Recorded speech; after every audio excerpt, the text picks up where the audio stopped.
couple of them. We kind of draw the suspense out a little bit to who made it. The big story really is what happened last night in the position round between Mark Roth and Earl Anthony. Well, Jim, in the position round last night where the number 1 and 2 bowlers were bowling one another, Earl Anthony took a 107-pin lead into that game, which meant that Mark Roth had to win the game by 78 pins in order to be our tournament leader.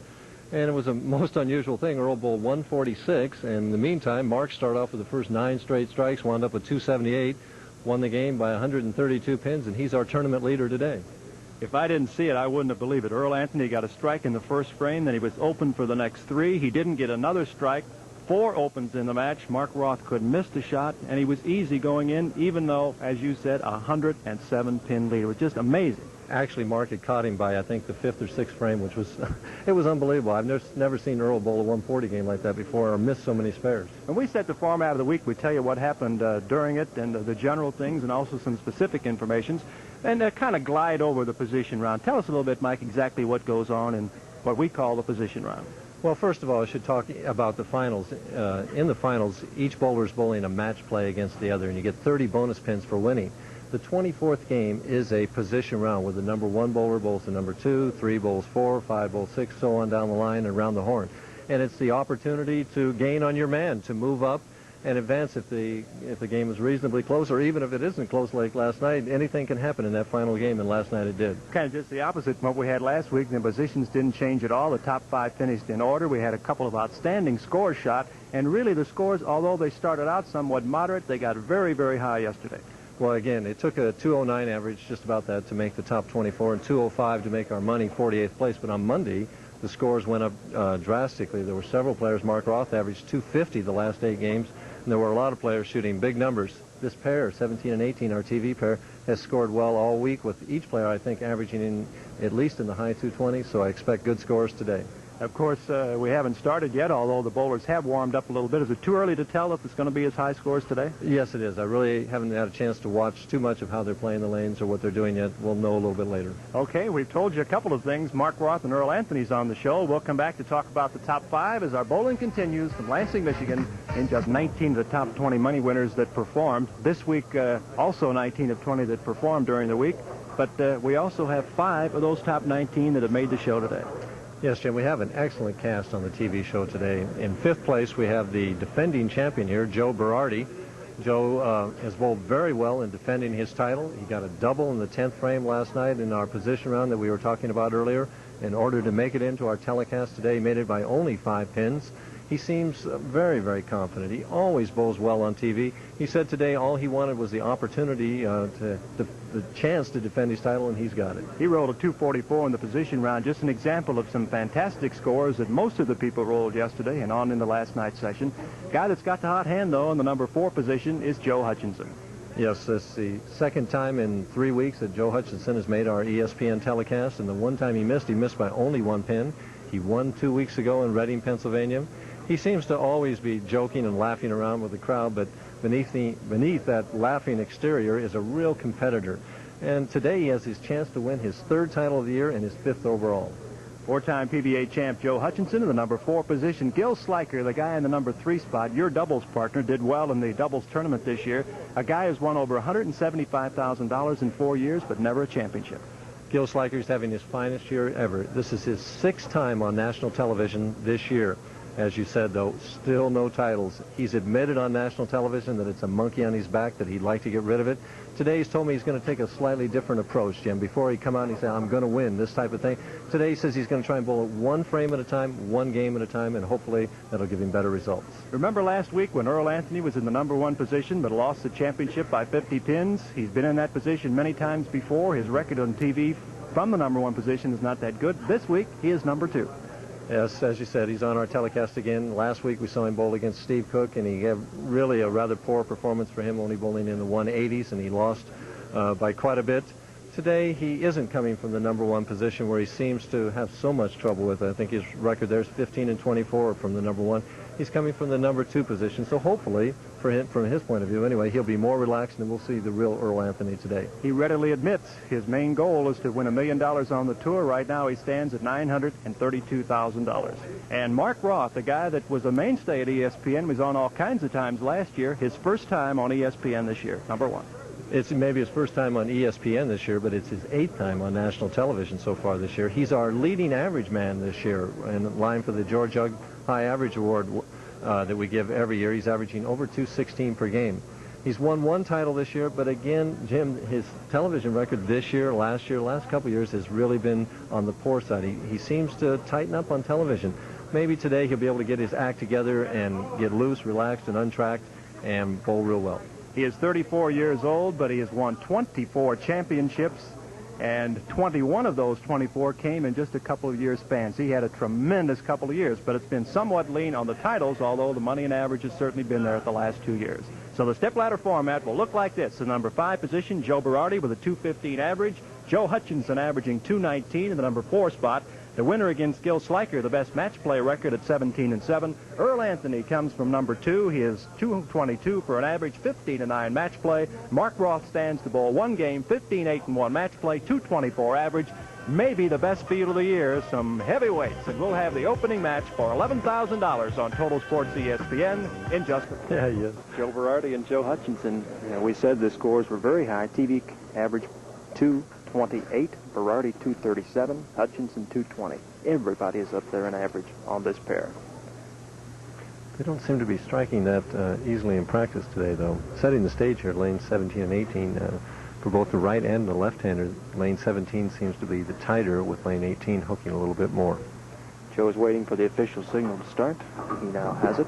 He defeated Hutchinson 224-176 earlier this week, but not on this pair.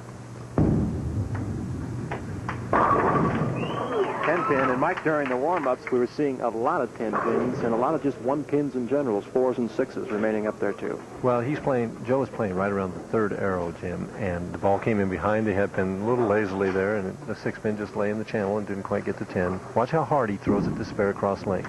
Spare in the opening frame from the fellow coming from the number 5 position from Brooklyn, New York, is where he's residing now, Joe Hutchinson. This guy from Scranton, Pennsylvania, Berardi from Brooklyn. And Hutch is playing further to the right than Joe Berardi is. He's playing on this lane around the 11th board. Perfect shot. He's the guy that's got the hot hand. 6 last week when he missed just by a pin. Won the championship in the Regional Classic 2 weeks ago. Was the leading qualifier this week, 37-90 pins.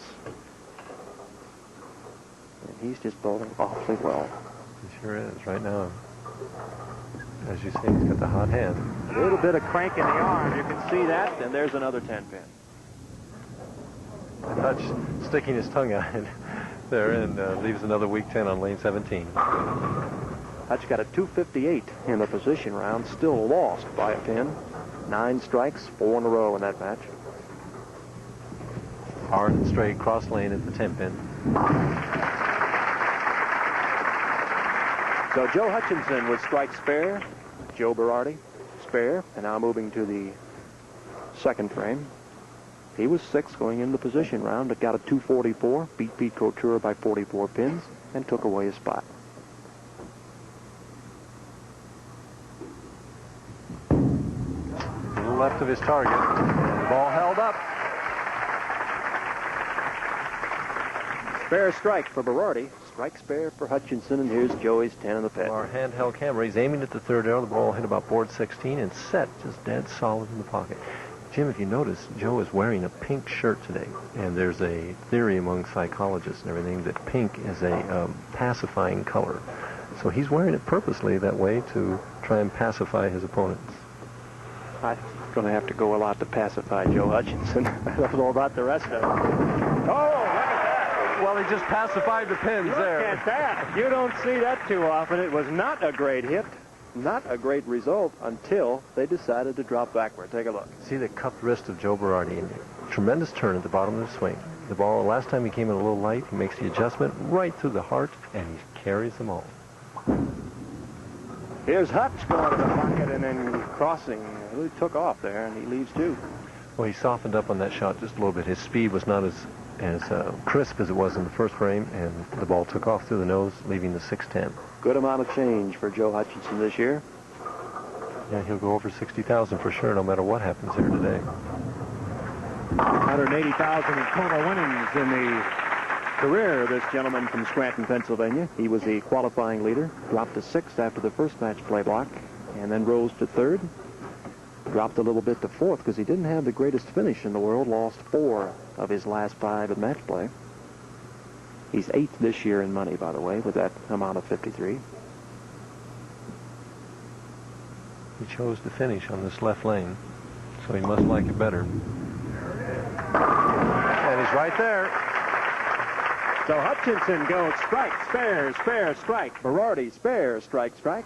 Joe Berardi in the bottom of the 4th. When we come Huber, our alternate this week, just missed by 5 pins. Finished 6th.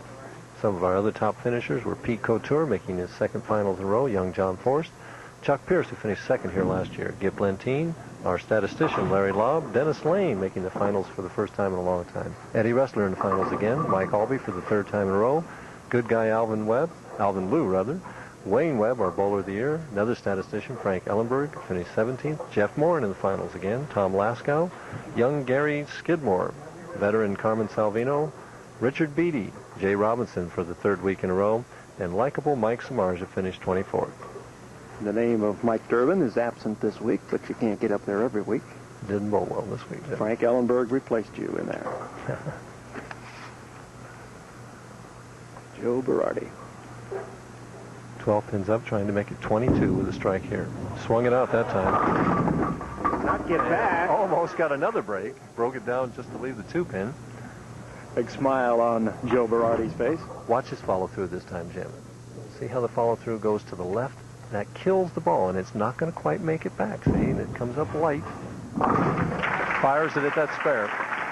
So Berardi has a 69 spare and Hutchinson 58 strike. 11-pin advantage for Joe Berardi. However, Hutch is on the strike. Berardi last year won over Chuck Pierce 213-198 to win the championship here at Royal Scot Lanes. Wayne Webb in that tournament finished 10th, but went over $100,000 in earnings in this tournament last year.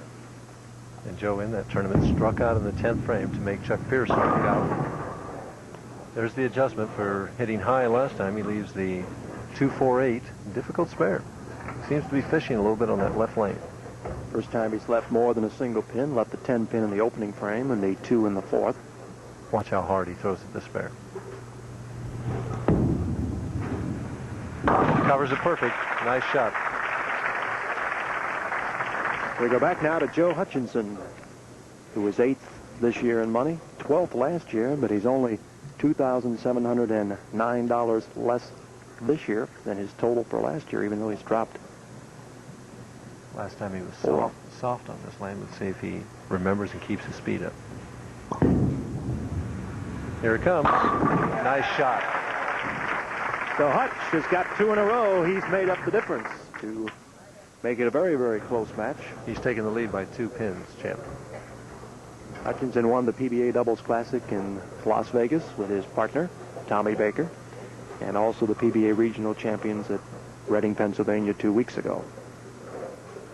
And he can increase his lead to 12 pins with a strike right here. He's in the 6th frame, puts it up. It's a little light, and it won't cover the 7-pin. Excellent shot. The ball came in light and did what we call rip the 5. We're going to see it here. He's playing on this lane just right around the 2nd arrow, maybe a board right of the 2nd arrow. See how that arm bends? Now watch the ball come in and watch the 5-pin. It goes right in front of the 7 and doesn't hit it. Shooting at the 7 now on the 6th frame. He covers it, so it's a 1-pin difference now. Hutchinson with a 107 spare, and if Berardi would happen to get a strike here, why, it would still be 1. So it's very, very close as we're midway through it.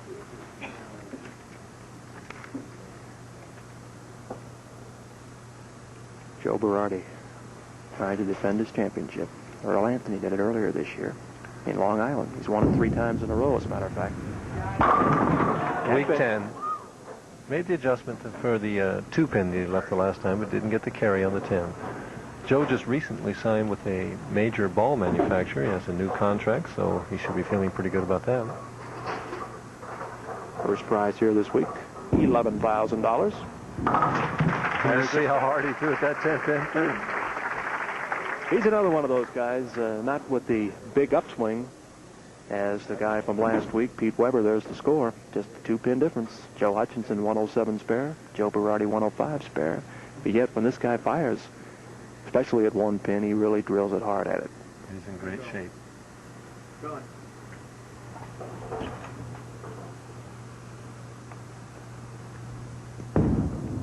Left lane's giving him trouble a little bit, and he gets the what we know as the wall shot. The old reliable. Joe Berardi with a strike in the 7th, and we go away for the second time with the same kind of result. Going out with a strike, Joe Hutchinson at the bottom of the 7th. ESPN, of course, with Top Rank Boxing every week and specials. That is one of the big ones. Right now, Joe Hutchinson in the bottom of the 7th, leading by 2 pins, working on a spare. Got to get it strike to keep pace. It's right there. Perfect shot. Boy, he's throwing the ball so well. Hutch is just very, very confident, Jim. You can see by the way he moves, and we see the scoreboard there, that he's leading by 2 pins, 127 to 125. Watch his hand release. Lift up on that ball right over about the 11th board. Watch the ball, no deflection, perfectly. It's a good angle for that shot. He could follow it all the way through. He really wants this one. Gave it a little room. He doesn't quite make it back. He got just a little careful with that. He's probably only aiming at 1 board out there and doesn't have a lot of area. 2-4-5.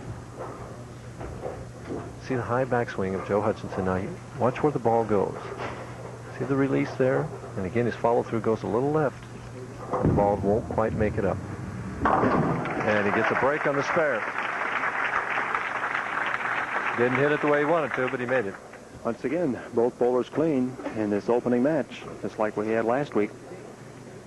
And Joey Berardi now in the 8th frame, still that 2-pin difference. It's been that way for quite some time now. Working on a strike, though.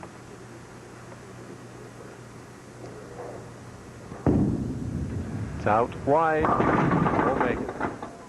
Leaving just the 2-pin. We've seen that 2-pin up there quite a few times, one way or another. Berardi left it in the 4th. He left it with a 2-4-8 in the 5th. He leaves it again here in the 8th. And Joe Hutchinson has with a 2-4-5 in the 8th. So it's been up 4 times, twice by itself, both on the same lane to the same bowler. And there's a spare in the 8th. So that means we still have a 2-pin match as we go into the night. Berardi 145 spare, Hutchinson 147 spare. Well, what it also means is that Joe Berardi's fate is not in his own hands right now. Even if he would strike all the way out, the best he can get is 225. And if Hutchinson strikes all the way out, he'll have 227. I'm sure he would like to strike out and make that point. He's in the foundation frame right now, the 9th frame. He needs to set himself up for the 10th.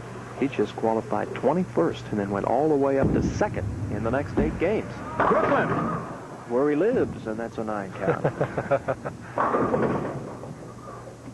Well, he's fishing a little bit on this left lane. He does what we call here lay the ball extremely short. He doesn't get it out to his target. It's just left. See the follow through go to the right? That means the ball's probably going left. 6-pin for Berardi. Evidently his ball didn't come back. We have a slight problem with the ball return. Here it comes right now. Joe's talking to himself. Joe appeared on ESPN as commentator when you were bowling, Mike. Fair. Fires at that 6-pin. And as I said, Joe Hutchinson's fate is in his own hands right now. Joe Hutchinson, also a commentator. During our summer tour a year ago, he was on twice with us. He wants this one. Perfect shot. That gives him a 3-pin lead.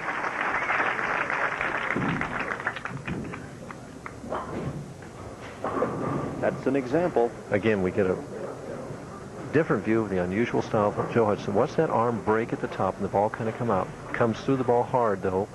Right on target. Again, no deflection. He needs the first one, 8 pins and a spare, to lock out Joe Berardi.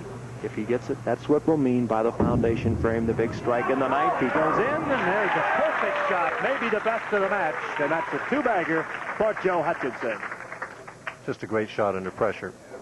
What he wants to do right now, Jim, is just hit the pocket and leave any kind of 9-pin get 9 pins on this ball, and he'll be a winner. 6 years as a PBA member, 4 titles for this man, and a 13-pin advantage. That's enough. That's enough. He's happy with that. Right now, even if he misses that, he has 215, and the best Joe Berardi can get is 214, so Joe Hutchinson's a winner. Berardi knows it. As Hutch completes with his spare. So he opens with a clean game. Good warm-up game for Joe Hutchinson. and a 216. And Joe Berardi leaves the first split of the match in the 10th frame.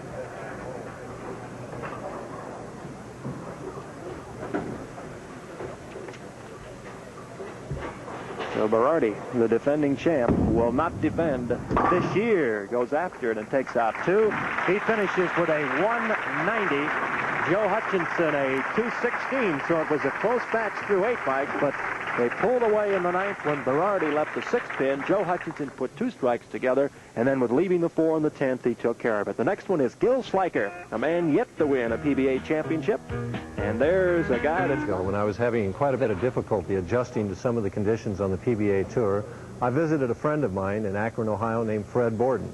And he gave me some very valuable advice of how to adjust to the different conditions by varying my wrist positions. And today I use about 3 different wrist positions to help me make these adjustments. The first one I use is what is called a broken wrist position, where the wrist is actually bent back in this position. What happens with this wrist position is that I can't lift the ball as hard. And when I throw it this way, I try and stay right behind the ball, kind of like rolling a cue ball across the pool table. This helps the ball to go straighter. I use this when I shoot a lot of my spares, and I use it when the lanes are hooking excessively, just to allow the lane to bring the ball in rather than trying to hook it to the pocket. The second wrist position that I use is what is called a straight wrist position here. This is the one that's in all of your bowling manuals. It's the recommended one, the ones you see in the Learn to Bowl classes. What happens with a straighter wrist position is that I'm able to lift harder with my fingers. I'm able to turn the ball and to hook the ball to the pocket. I use this wrist position when the lanes are not too dry and when they're not too slick, when they're what we might call just normal lane conditions. Now, the third wrist position that a lot of the players use on the tour is the cupped wrist position. This is what a lot of the young contemporary players are using. Players like Mark Roth, Marshall Holman. We saw Steve Cook use it last week in winning in Indianapolis. And what this wrist position appears to do is to give the ball a violent hook reaction at the back end of the lane. It causes it to be very active and alive when it hits the pins. It also seems to enable the bowler to be able to throw the ball a board right or maybe 2 boards right of his target and still get it back to the pocket. So those are the basic wrist positions, the broken, the straight, and the cupped. My recommendation to you would be to try these different wrist positions out in your practice bowling and then perfect them so you can use them for the various conditions you face in your league bowling, and hopefully it'll improve your average. We'll be right back with more bowling after this. Sliker, Joe Hutchinson shake hands. They go ahead into the second match.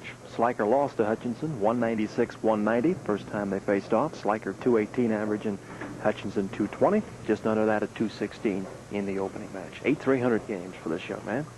They also bowled in the position round where Gil beat him 259 to 258, so we get in for a good match here. Yes, sir. He's a little tight with that one and has the 4-pin. And it appeared that he made a good shot at that time. The lanes do have a tendency to dry, or the lights rather, to dry up the lanes. Again, the unusual style. Watch his slide. Come in here. Stop pretty much. Right about over that second arrow. The ball hooks a little bit early in the center of the lane, goes high, leaves just a 4-pin. Hutch, no open frames as yet, takes care of the 4-pin in the opening frame. Gil Sliker from Washington, New Jersey. There's statistics on him. He was 41st last week in Indianapolis, qualified 17th, went up to 10th after the first match play block, up to 5th, and then to 3rd. He tries to continue to escalate. He has a very smooth style. Starts right out with a nice shot, slapping that 10 right out of there. Gil, at this point in his career, as we've mentioned before, is not eligible for the Firestone Tournament of Champions. And, Jim, it's just been announced by the Firestone people that they've increased their tournament to a $200,000 tournament with $40,000 going to first place. That'll be in 1982. That will be a big one. Sliker, though, has earned over $175,000 in 4 years, but no titles, but that shows you consistency. Still, he'd love to top it off with a title. And there's a kick to the 10 and a strike for Gil Sliker, and there's Crystal. Beautiful Crystal. Isn't she a good-looking woman? She is indeed. Let's keep the camera on her instead of on Joe. Unfortunately, she can't bowl as well as Joe. Hutchinson, 4 titles, opened in 77. Here's the second frame. Right there. Just a little tight, leaving the 4-pin. Just a hair soft with that shot. Good shot.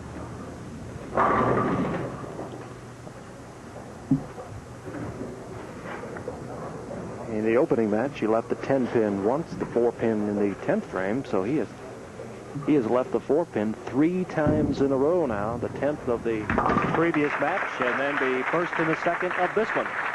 The only thing wrong with leaving the 4-pin, Jim, is the combinations that go with the 4 are like the 4-9, the 4-6, the 4-10. I've always preferred in my career leaving that 10-pin, if I'm going to leave something, just because I'm lighter in the pocket. I'm not up there close to that nose.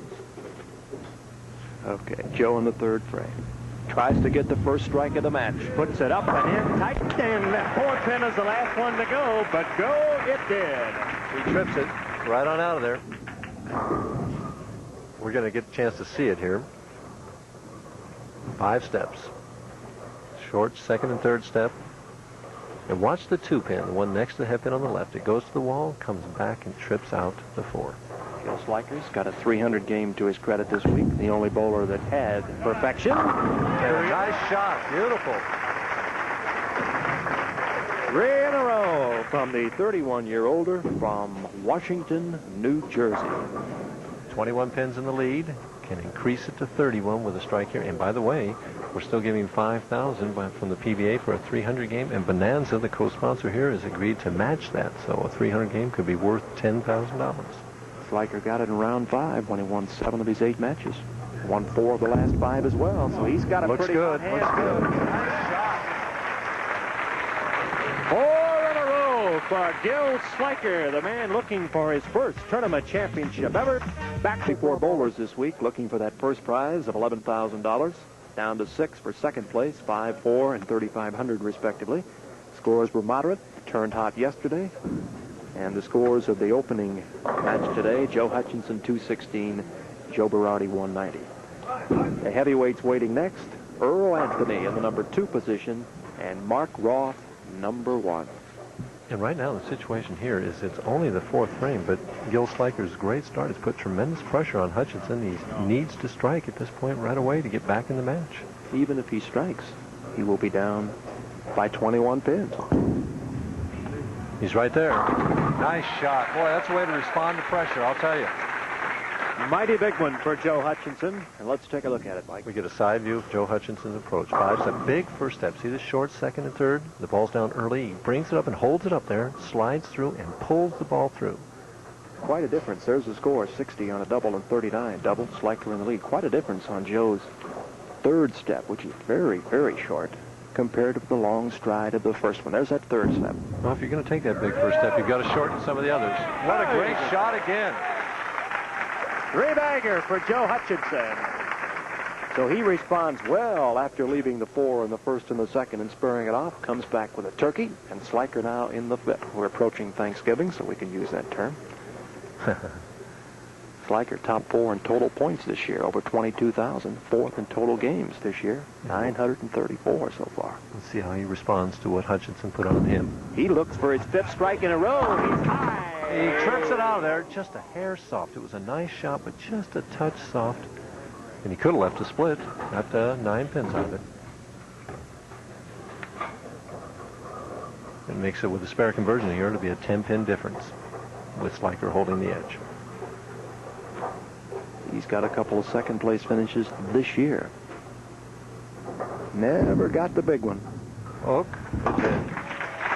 like it might slide by there for a second. Tremendous game in the brew. As Crystal looks on, Sliker with 4 strikes in a row, then a spare. Hutchinson with 2 spares, then 3. You know, those wives have it worse than the players, Jim. Sitting back there watching when you can do nothing except root and pray is harder than actually being out there when you have the ball in your hand and can do something about it. In the position round, he got 7 strikes in a row. Started in the 5th frame. Now he's Got the spare in the 5th, so he tries to start a string in the 6th. Another good shot. Weak 10. He's in the pocket all the way. He's keeping the ball right in the fairway. Explain the difference, Mike, between the weak 10 and the solid 10. Well, the weak 10, as we're going to see right here, the 6-pin goes to the wall and doesn't make it out. The ball deflects here, and we don't get a real good look at it. His head is in the way, but it doesn't come out. Where the solid 10, the ball is up higher in the pocket, and the 6-pin goes sailing right around that 10. And Gil's ball isn't just now coming back. A little bit of a delay there. Now he picks it up. Now, before, in the past, he's missed some single-pin spares that cost him. He's a little lapse in concentration. I know he's working on that on television. Going after the 10 pin. Right on it. Taking care of it. Center. In his other appearance on ESPN, he finished second to Mike Albee in the Canadian Open. And it was a very, very close championship match, 205 to 202. And Joe Hutchinson's asking for a re-rack on this right lane right now. He knows that with a strike here, he can take the lead by 1 pin. That is the first re-rack we've had in a couple of weeks. We didn't have any last week. First one here. Just one open frame for any bowler so far, and that was Joe Berardi's 10th frame after the match was gone. So intense competition. There's Hutch. You notice him taking a little extra time with the shot, shuffling his feet, getting just a little more careful. He's been working out regularly, using some lighter equipment, and credits that with his tremendous streak of late. He's right there. Oh, what a good shot. Solid 10. Now, you saw the difference between Gil Sliker's weak 10. This one, the 6-pin just flew right around that 10. We'll get a good shot of the solid 10 here from Joe Hutchinson's delivery. Watch the power and the lift. And watch the 6-pin now, second from the right, and it just flies right around that 10. And he stuck a little bit the line, but still made the spare. And as always, Hutch is joking with the crowd. I think that's what he uses to keep himself loose. In fact, I'm sure of it. Does it have any kind of psych on your opponent, though, when you get a guy that loose? As you look at the scoreboard, 10-pin difference, Gil Sliker on top by 10. Well, your opponent just can't pay any attention to that. If you start laughing along with him, you can lose your concentration and your intensity. 7th frame, Joe Hutchinson works on a spare. He goes right in on the head pin and leaves 2. And that time it was just a little lapse in concentration himself. He just didn't have everything he was thinking of together in that shot. Laid it a little short. Leaves the 6-10. He's talking to himself. He needs to bring this spare in. Shoots it from the right. Unusual. Joe Hutchinson converts it. Has a 136 spare, and Gil Sliker again is in the driver's seat. He comes up in the 7th. We come back. These are very important frames for Gil right now. We just had a break in the action. Sometimes you can lose your concentration with that break. He needs to keep his speed up on this right lane that's hooking a little bit more. Picked up 2 pins when Hutchinson left. He sure did it. Nice shot. This guy, Mike, has been ever so consistent. It's just a matter of time that he's going to win that championship. Watch his straight swing and the follow-through. Comes straight up. See how it go right to 90 degrees. Now watch the 6-pin just lean on the 10 here. As Billy Whaley used to say, it was the tender touch. With a soft tap. 12 pins ahead can increase it to 22 with a strike in the 8th frame. You see the scoreboard there, 148 to 136. But he's working on a strike. Open the match. He's right there. Beautiful. Gil is really bowling as well as I've ever seen him. Then left to 10 and then picked up where he left off with 2 more strikes. And again, the pressure is on this man. Well, he's shown before that he's able to respond to it. It's right there, a little tight. Leaves the 4-pin. Third shot. Third time in this match, the 4-pin. We're in Lansing, Michigan for the $90,000 Lansing Open. I'm Jim Roberts with Mike Durbin on Total Sports ESPN. Joe would like to make it 5, but he's going to have a good finish. Right now, his best possible finish is 235, and Gil Sliker is going at a 238 clip right now. Sliker will finish first. Hutchinson crossing over to lane 17, and he is going to ask for a re-rack. This is the second one, so our tournament director, Harry Goldman, has to take a look at it. And it looks like the 3-pin is in just a little bit to the left, causing what we call a closed pocket. hesitation at all. Harry just immediately gave that time. Right. Now, are you allowed one on each lane, Mike, or just one period? Just one period. And any further re-racks, he has to give the okay. And if you remember, he doesn't always give them. He turned me down one time in Sarasota, so he doesn't always do it. It's not automatic. In 1980, Joe Hutchinson won in Peoria, Illinois, when he rolled past 3 opponents, averaging 2:45 in the finals. There's a strike for Hutch. But that keeps the pressure on Sliker. Sliker knows that he has to maintain good count. And sometimes, you know, Gil's been in this position where he's been in the driver's seat before. And if there was any advice I'd ever given him, I told him that it's best to try and win it in the 9th frame, not wait till the 10th. Win it in the 9th. So the way to do that now is with a strike right here. Hutchinson's got a strike in the 9th, so he has a foundation going for him. Sliker's got the lead. He wants to keep pace. He's already got 6 strikes at 8 frames. Here's right there. Beautiful shot. That's 7 out of 9. 10 in the pit. And Gil Sliker breathes a little bit. He's 33 pins up, but he needs a spare or a mark of some kind to lock him out. 175 strike Hutchinson, 178 Sliker in the 7th on 2 strikes. And now the 10th frame.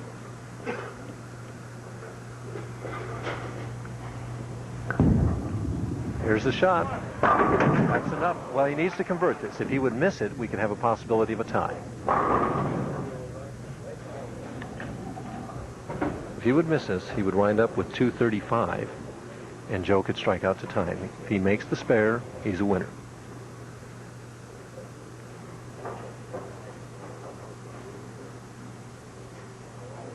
Cross lane, he'll throw hard. Right at it, and hits it on the right. It's enough. He's a winner right now. It's a good position to be in when you can miss one and still get a 235 game. Joe Hutchinson now will be eliminated, but he will have gone through 2 matches, perhaps, and be clean all the way through. No opens at all. There's still only 1 open. That by Bardi in the 10th frame of the previous match when he had already been eliminated. And Gil Sliker closes out with a most respectable 246. Very impressive. And now the 10 pin goes for Hutch, but it doesn't matter. He left that big 10 pin back in the 6th frame. 2 more strikes for Hutch. He'll still finish with a 235 if he gets it. He's worked on some different hand releases this week. It's helped him. He's just had the hot hand. Well, he's really been bowling well. All the 5 of these guys have been bowling well. There's a lot of good bowlers on the PBA Tour, Jim. More and more come along all the time, huh, Mike? And they're not afraid of anybody. You know, they don't show us old guys any respect at all. Last week's winner, by the way, Steve Cook, finished 31st this week, earned $780. There's the spare for Hutchinson, so it's a good match. 246 for Gil Sliker, 224 for Joe Hutchinson. The man, Earl Anthony, is next, coming from the number 2 position as the crowd looks on. Take his ball off of the rack and fiddle with something in the thumb hole and then put it back, and you wonder what in the world he's doing. Well, chances are he's either putting in or taking tape out. And the reason he does this is that our thumbs have a tendency to shrink and swell with the weather. And a pro bowler wants to get that exact right feel in his thumb hole, so he usually does it by tape. Now, some of the different types of tape that he uses are really just about 2 or 3 different kinds. The first one here is just a regular black electrician's tape. I use this particular brand right here, and I put it in the back of my thumb hole. The reason I do this is that the electrician's tape is reasonably slick, so it allows my thumb to come out of the thumb hole smoothly and without friction, and I don't hang in it, but it also takes up space and gives me that right feel. Now, another type of tape that's used by many of the players is this white adhesive tape. There are different brands. This is a Security brand. There's also Johnson adhesive tape. I use this particular brand in the front of my thumb hole. The reason I do that is that the tape in the front of the thumb hole gives me the same feel whether it's a rubber ball or a plastic ball. And there's different texture in both rubber and plastic, so this gives me the same feel all of the time. Now, one other thing that's used many times is a grip. Now, there are different types of grip. This is just a regular sure hook. There are other kinds of grips. The reason bowlers use the grip is they want to get the exact right feel on the pad of their thumb with the grip on it like this. All of these things are used to improve their hand release so that they can get the exact right feel when they let go of the ball.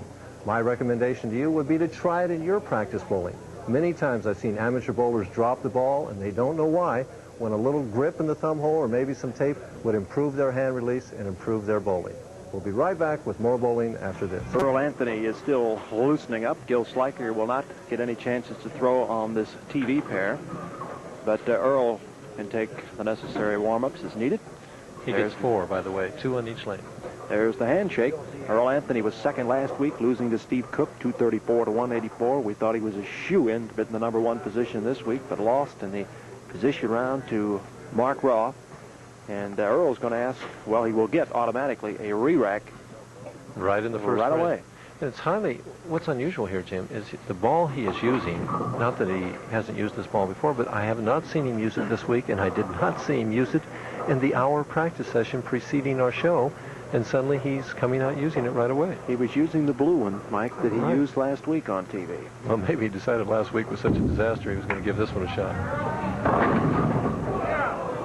And the ball hits weakly. Again, it could have been another bad rack. He leaves the 5-6. Another unusual leave. You don't see the 5-6 up too many times. Earl, of course, the only lefty of our finals. There were 3 lefties in the top 24 this week. This one, the ball has got to go right in between them. The only way to get it. He's a great spare shooter, great split shooter. He'll probably make this. You said the same thing last night when he missed 3 in a row, Mike. Hey, I'll tell you what, that's so unusual. I've never seen that, and all the time I've been watching Earl Anthony bowl him miss spares like he did in that last game.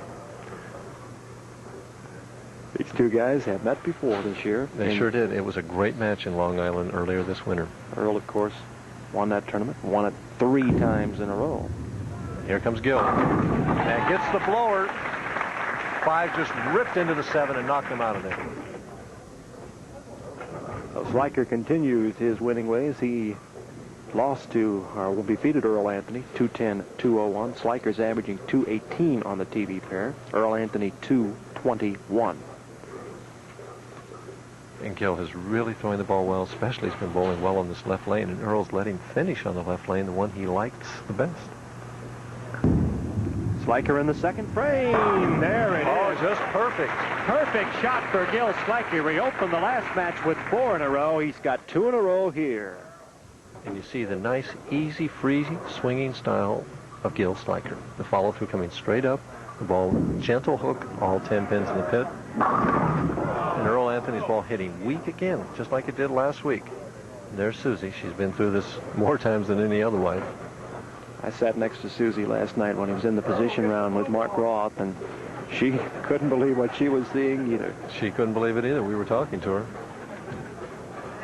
16-9, that's his TV finals record.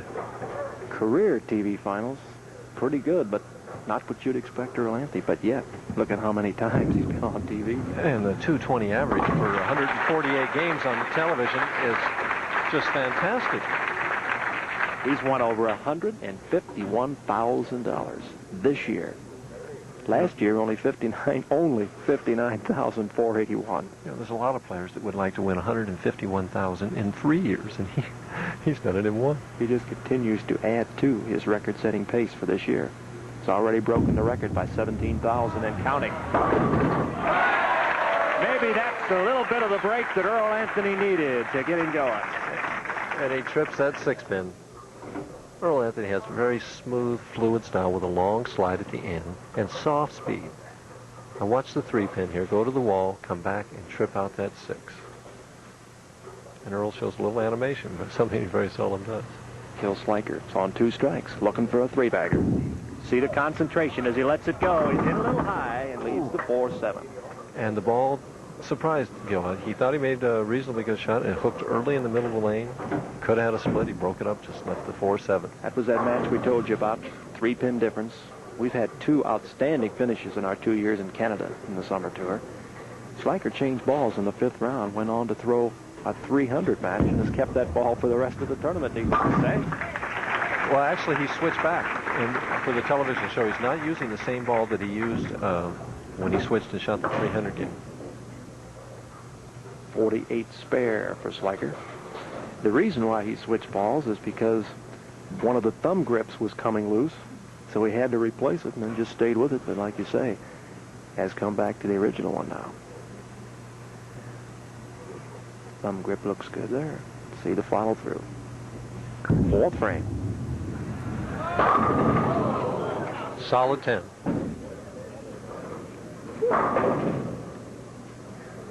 Sliker went through the opening match with 7 strikes, put 4 of them together to start the match, and then struck in the 7th through the 9th, spared the others, but he's left 3 10 pins. When you're in the pocket as much as he is, you're going to leave some 10 pins. Takes care of the 10 pins, though, no problem with it. So Sliker with 2 strikes and 2 spares. Earl Anthony, 2 spares and 1 strike. And again, these bowlers look at the consistent game to lead the tournament. Earl Anthony, 289. You can see the leaders, Mike, all the way through. The people we've seen today, right up there at 1, 2, 3.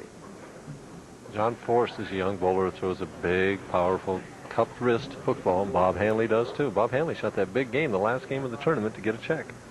Remember, Ted Hanna's had the hot hand this summer. Saw him a number of times. Haven't seen him in the fall as yet. Al Snowden at 279. Earl Anthony asked for a reback and got it on this lane, Mike. Well, right now with a double, he can take the lead. Next week we'll be in Fairview Park, Ohio, then Syracuse, New York, then the World Open in Glendale Heights, Illinois. That's the next 3-week schedule. And Earl Anthony's got 2 strikes in a row. And he rolls that ball so smoothly. He's just so pretty to watch. We see it from behind. Watch the backswing, how straight it comes now. Now watch the follow-through and the long slide. See that long slide? And the thumb out and lifting straight up. And watch the ball finish.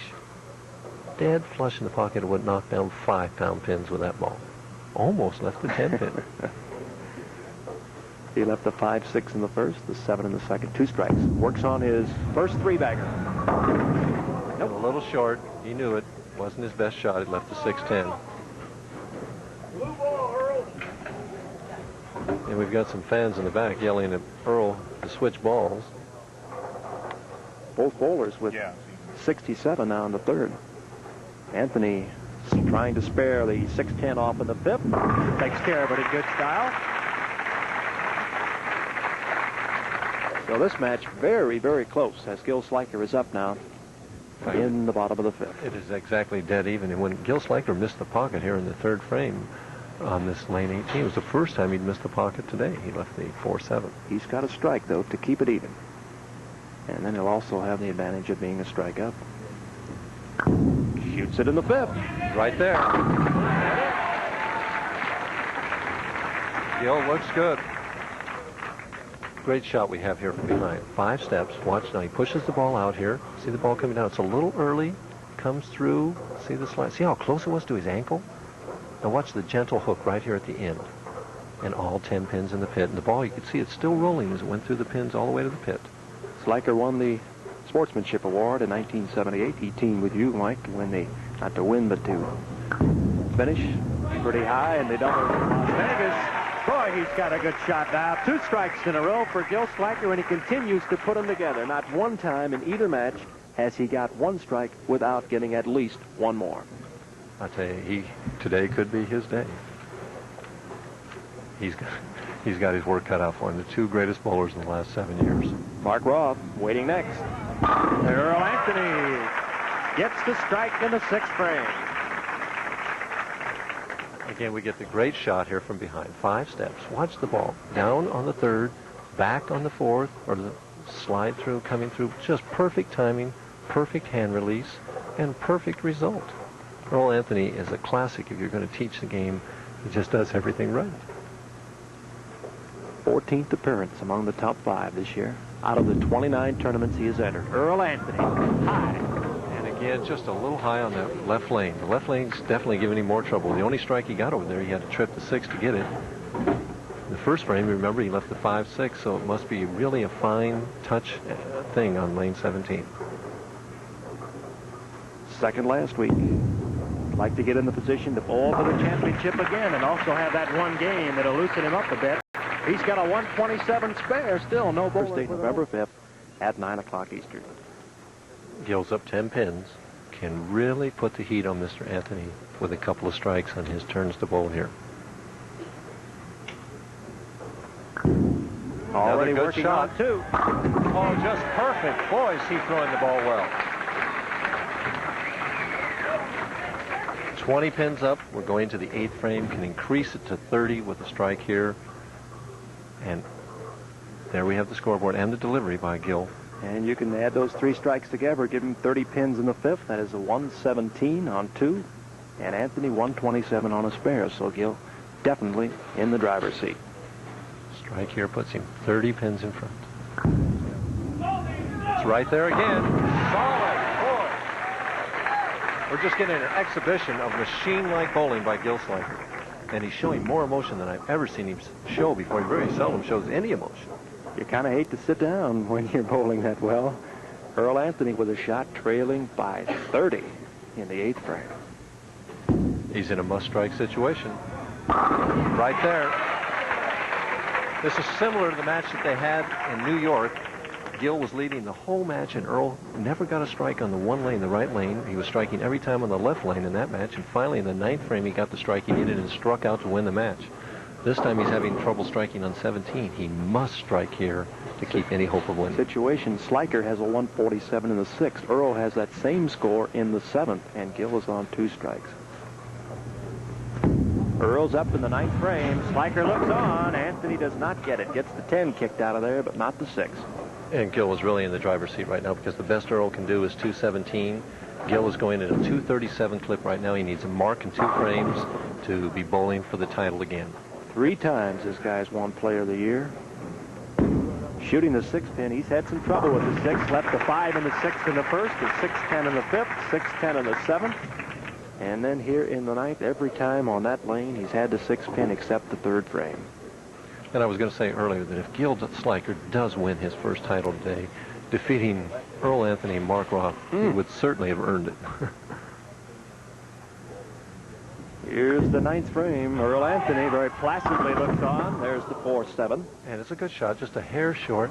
He needs to just make the spare and stay behind the foul line. He left that same combination on this lane in the 3rd frame. Only that ball was through the nose. This one was still in the pocket. And that sportsmanship award. Right at it. Right now he has 195 through the 8th with a spare up. He has 205 without throwing another ball. If he just, as soon as he gets pins and stays behind the foul line, he'll be a winner. Difference of 28 pins, and when you only have 1 frame, 28 pins is virtually impossible to overcome.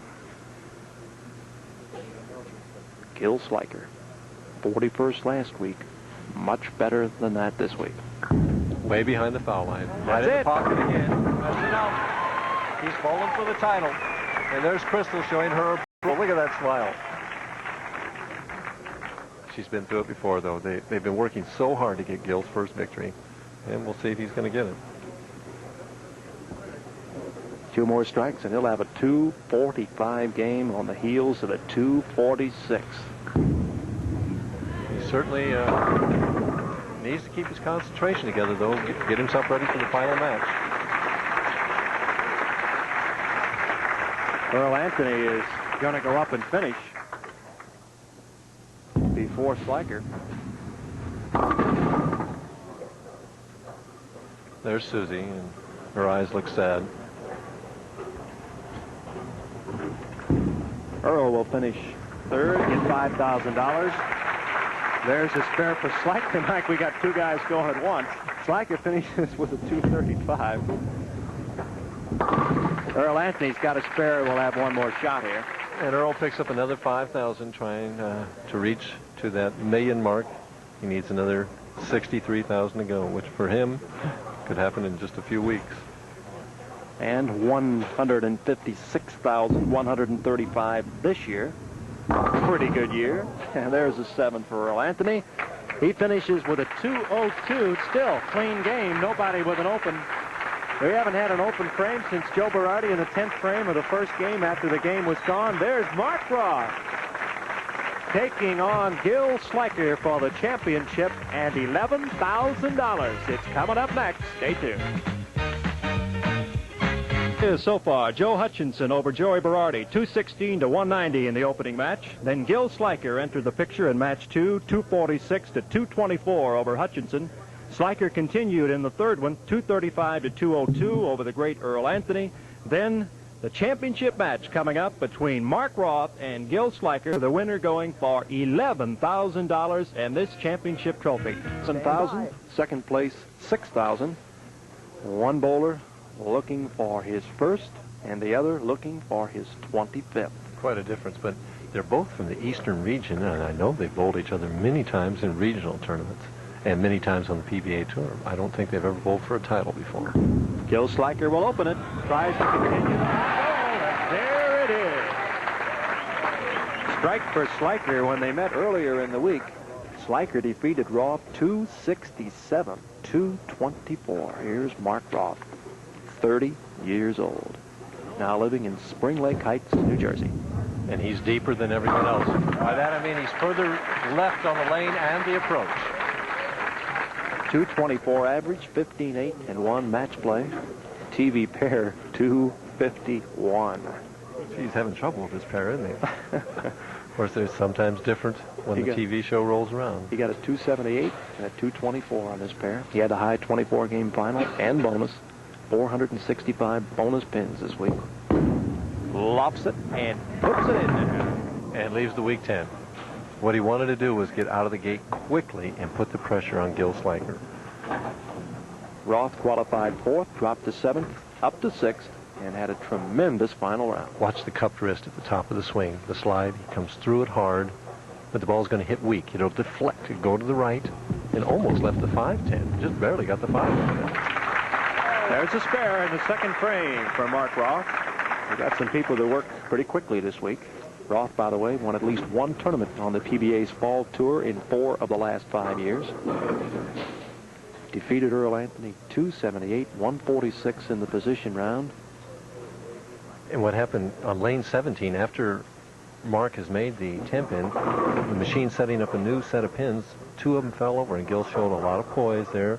Didn't go ahead and bowl, had him reset the pins. Had a 300 game in round 5 this week. Very fast out of the gate for the week 2. Had a 1346 in the first block. Ball hooked early on him, went high. Broke it down, left just the 6-10. Got just a hair soft. The folks from the PBA and from Bonanza can put their checkbook back in their pocket. There will be no 10,000 this week. But Gil didn't get out to that quick lead that he wanted either. Cross lane at the spare. He'll shoot hard at it. He goes at the 6-10. And has it all the way. Nice cover. Same results now from both bowlers. Both with a strike in the first frame. Both shooting cross lane. At something out on the right. Mark Roth looks away, but he'll look at the shot. And Gil needs to decide whether he just made a poor shot there or whether the lights are causing the lanes to break down and he needs to make a move left with his feet and keep the same target. He won 4 of his last 5, so with these 2, 6 of his last 7. He won 7 of 8 in round 5 when he got to 300. That's right. Roth is right. And it hooked early on him again. I thought the ball was going to set up, and either he's getting a little soft or the lanes are hooking a little early for him.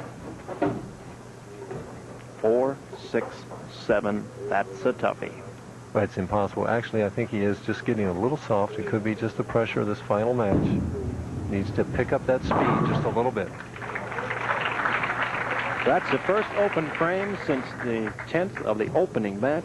Only the 2nd of the day. Sliker has a 46 open through 3, and Mark Roth's got that killer instinct. Somebody in the crowd said something that disturbed him.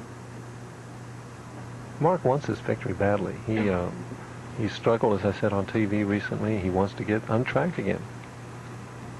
Plus, he wants to make 100,000 again this year, and this will be 11,000 more, getting close to it. Beautiful shot there. What a powerful ball that was. You saw up there where Mark Roth has won 740,000. He is just 30 years old. Earl Anthony, 1981, 83,000, whereas Earl Anthony is 43. But Earl didn't start bowling on the tour until he was 32. And we see he's made 83,000 this year. A win here would put him up to 94. Anyway you cut it, those two guys are great bowlers, and Sliker is right in there with them. And again the 10-pin. Interesting, he's left 10 pins on the left lane, and he chose to finish on that lane. But what that does is it keeps Gil in the match. There's his TV record for 81, 2 and 6. There's his TV record for his career, and it's a deficit even with a good average. He's earned over 100,000 for 4 straight seasons on the tour. 2 strikes on the one lane, lane 18. 2 10 pins on the other. We're through the standings so far. Marshall Holman, who's taken, I guess, the last couple of weeks off, in second place, but 30,000 behind Earl Anthony. Tommy Baker, who we haven't seen in a while, at 100,000. Wayne Webb and Mark Roth, both with pretty good chances to get 100,000. There may well be 5 bowlers in 6 figures, and the average is pretty good. Mark Roth on top, and Earl Anthony similar second. names. Bob Hanley got in there. That big ball of his. Sliker now working, trying to overcome that open frame, but since Roth did not get a strike in the 4th, he'll be trailing by 14, but if he can get 2 strikes, it'll be right back to about even. Let's see if he can make the adjustment to get the ball back in the pocket. He's light and gets away with it. He moved on the approach. Jim, I think he moved the board left to keep the same target, but his speed was also up on that shot. That's that light hit, Mike, coming up that we talked about last week. And again, watch the really nice slide there at the finish. Really lift. Really the first time, as you'll see, hit the pins there, that we've had that light hit today with that kind of action. The old wall shot there. Sliker, 46, strike. Roth, 60, spare. Now this is a big one for Sliker. He can put within. Nice shot by Gil. Cuts it back 4 pins and made the proper adjustment.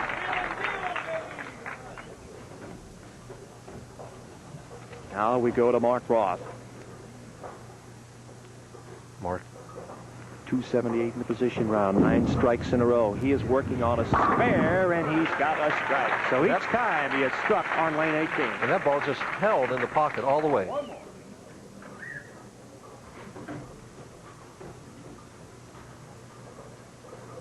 Watch the tremendous loft of Mark Roth as he gets it way out on the lane. See how far out? Actually, he didn't get out of that ball clean with his thumb.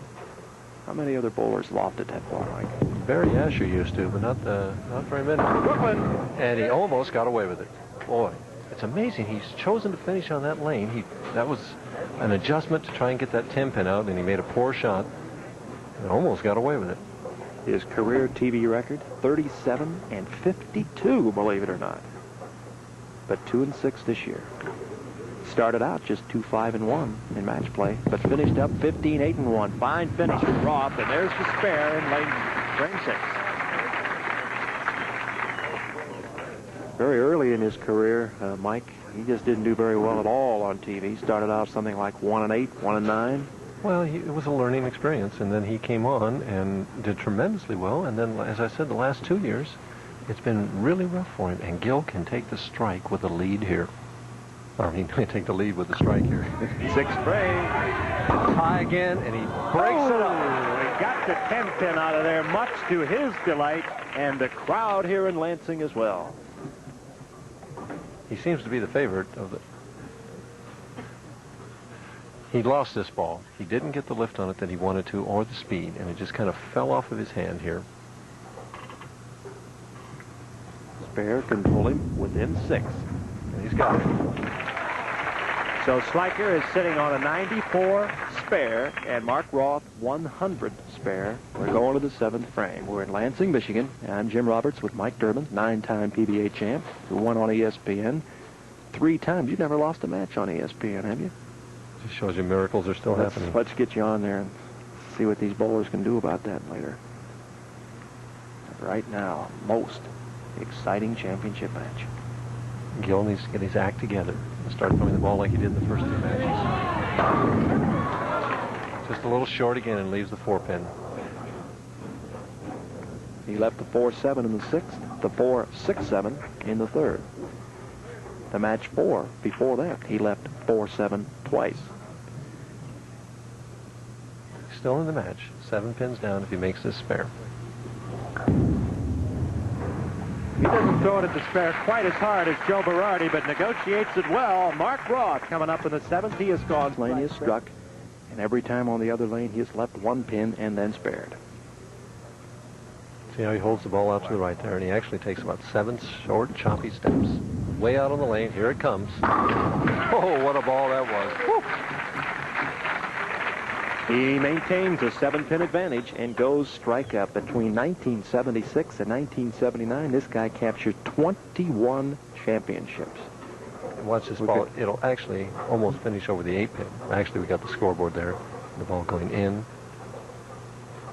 This guy's won. It actually did hit the 8-pin. He won so many tournaments in that period, I don't have time to read them off. He fires it up and in, and he is there a little tight, and he, just like the shot by Sliker, gets the 10-pin out late and the 4-7 up. Wow, that match, that could have evened the match right there. In fact, it would have put Gil ahead. But it does keep Gil in the match. 24 championships. He's 30 years old. He had the best of the week in a 2:04 sixth round. He won 13 of his last 14 with a tremendous finish. And there's the spare in the 8th frame. He bowled great last night, averaging over 250 for 8 games, finishing with 278 against Earl Anthony. He bowled phenomenal. And, of course, we want to thank Harry Golden, the PBA tournament director, and his staff, Lyle Zykes, the tour press director, Denny Schreiner, tour broadcast director, Chuck Pisano, our TV coordinator, Al Thompson and Darrell Ducat from the Royal Scot Lanes proprietors, statisticians Larry Lobb and Frank Ellenberg. A job well done. Here's the shot by Sliker. 8th frame, light, 5-pin. Doesn't get the break on the 5-pin. First time the 5-pin's been up today by itself. And a lot of negative vibes coming now. Gil's shaking his head, Crystal's shaking her head. They've been through this before. They want that first victory so bad they can taste it. We're going to see the shot here. It comes in light. The head pin goes to the wall. Gets the 4 and the 7. Doesn't get the 5. So what's happening in the last 2 frames is Mark Roth is picking up 1 pin per frame. It was 6 pins back in the 5th, and now in the 8th. It is 8 pins. And again, we're already to the 9th frame. Gil must strike here. It's a must-strike situation, and his fate is not in his own hands.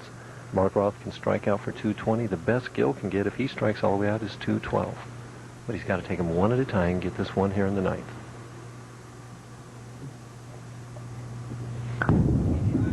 Shot by Sliker. What a response. And a strike in the 9th. Well, Mark Roth's fate is in his own hands. And we see Gil's shot here with a good speed. The straight swing. See the left arm out there for balance. The follow-through straight up. And the great result, 10 in the pit. Perfect shot. Here's Mark Roth in the 9th. The loft. The hook. Oh, man.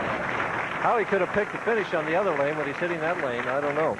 He has struck every time on that lane. He has spared every time on the other lane. And now he goes to his weak lane in the 10th frame. There's the score. And a tie is definitely a possibility here. 8 pins difference right now. No time at all. Whips it out there. Here it comes. And he doesn't get the break on the 7th pin. We have a definite possibility of a tie here. If he makes this spare and strikes, he will shoot 200 even. If Gil would strike and get 8 in the spare, we could have a tie match and a 2-frame roll-off. We'll go to any means to try to create the possibility of a tie.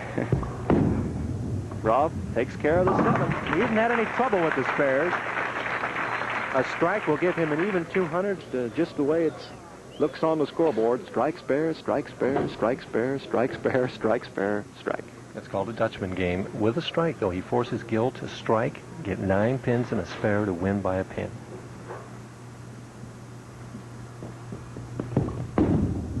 Here it comes. And he gets the same hit. He gets the break. There's a Dutchman 200. Again, watch the left foot go shuffle forward that first step. 7 steps, count them. 3, 4, 5, 6, 7. Whips it out there, comes in light, and carries the light hit. And we're back to Gil Sliker. This is a must, folks. He's been light high on this lane. He must strike or it's all over. Here it comes, here it comes. Oh, another 10 pin. And Mark Roth is a winner. He's won his 25th title, and Gil is upset. It's the 4th 10 pin that he left by itself in 3 games. And he left a 10 pin in Canada when he needed a strike to win there. He left a 10 or 7 pin against Earl Anthony. It's just hard to take. You want that first victory so bad, There's the winner of the Lansing Open, Mark Roth, with a Dutchman 200 strike spare all the way through. And now strike will give Sliker a 192. Left the first 10 pin since the fourth frame of last game, but cost him. Goes Brooklyn and strikes. So 200 for Mark Roth, 192 for Gil Sliker. One guy going for his first championship, one going for his 25th. And one of the greatest of all times is Mark Roth as he picks up number 25. We'll come back.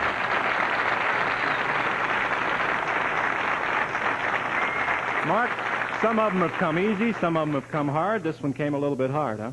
Yes, it did. Gilly bowled very well today, and I thought he was going to strike out and beat me. I just could not get lined up on 17 to hit flush, and Gilly is due. He's overdue. He's bowled well all year and for the last 3 or 4 years, and I thought he was just going to strike out to beat me. You told me something that's kind of hard to believe. All the many games you bowled, this is the first time you've ever rolled a Dutchman 200, strike spare all the way through. Yes, it is, but I wish I was a little lucky today and threw a couple more strikes on the left lane. It would have been a little bit easier for me. Of course, being in the number one position, you only had to bowl one game. Some people like it, some don't. What's your opinion on it? Well, I'd rather bowl one game because when the times I've come up from the bottom, last game I've kind of tired and the lanes changed a little bit and I've struggled. I'd rather come out and just take my chance with one game. You said you haven't felt too well today. Has it affected your game at all? No, not really. I just had a stomach virus, I guess. I just couldn't eat this morning. Maybe a little nervous because I haven't made the show since April. Okay, well, we saw you a lot of times on ESPN last summer and fall, not too many times this year, although, of course, you've had a fine year again. Thank you.